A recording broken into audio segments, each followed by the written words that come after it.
یہودیوں کا بندر بننا۔ جیسا کہ اسلام میں جمعہ عزت والا ہے، عیسائیوں کے لیے اتوار اور ہندوؤں کے لیے منگل، اسی طرح یہودیوں کے لیے ہفتہ کا دن محترم تھا۔ مگر فرق اتنا ہے کہ اسلام میں صرف ان لوگوں پر جن پر جمعہ کی نماز فرض ہے، جمعہ کی پہلی اذان سے ختم نماز تک وہ دنیاوی کاروبار کرنا حرام ہے جو نماز میں دخل انداز ہوں۔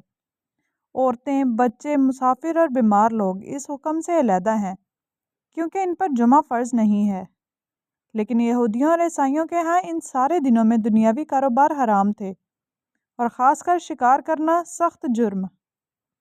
موسیٰ علیہ السلام کے بعد یہ واقعہ پیش آیا کہ بنی اسرائیل کی ایک جماعت بحر کلزم کے کنارے شہرائیلا میں رہتی تھی جو مدینہ منورہ اور شام کے درمیان ہے۔ یہ لوگ مچھلی کے بہت شوقین تھے۔ رب کی شان یہ کہ ہر ہفتہ اس دریا میں بے شمار مچھلیاں نمودار ہوتی تھیں، یا تو ان کے امتحان کے لیے یا اس مچھلی کی زیارت کے لیے جس کے پیٹ میں حضرت یونس علیہ السلام رہتے تھے۔ باقی دنوں میں یہ سب مچھلیاں غائب ہو جاتی تھیں۔ ان کے منہ میں پانی بھر آیا اور سوچنے لگے کہ کسی تدبیر سے ان کا شکار کرنا چاہیے جس سے شکار بھی ہو جائے اور ہفتہ کے دن کی بے حرمتی بھی نہ ہو۔ آخر ان عقل مندوں نے یہ حیلہ سوچا کہ دریا کے ارد گرد بہت سے گہرے غار کھود دیے اور دریا سے اس غار تک نالیاں بنا دیں۔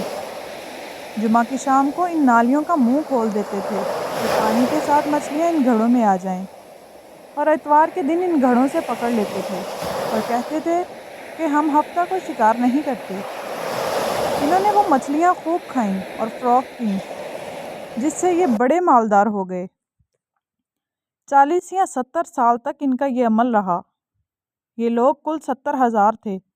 ان کی 3 جماعتیں بن گئی، ایک تو شکار کرنے والوں کی، دوسرے اس سے منع کرنے والوں کی، اور تیسرے خاموش رہنے والوں کی۔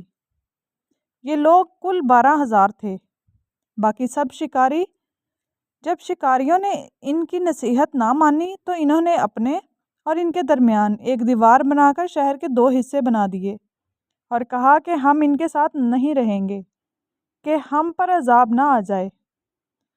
یہاں تک کہ داؤد علیہ السلام کا زمانہ آ گیا۔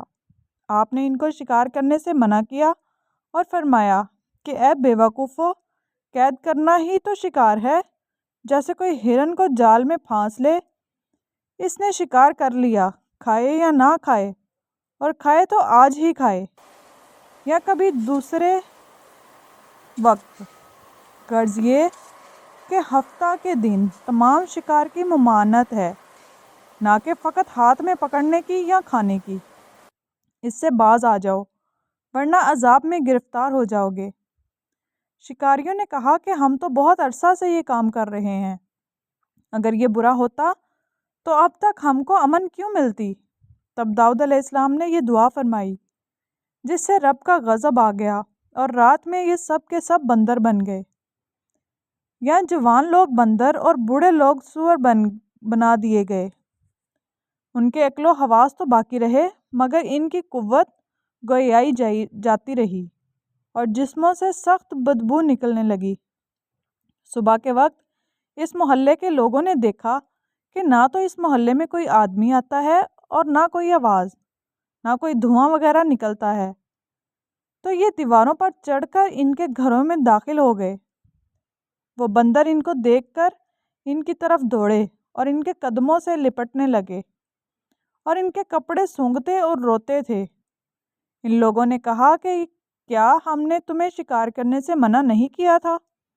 وہ بندر سر ہلاتے اور آنسوؤں کو رخساروں پر بہتے تھے۔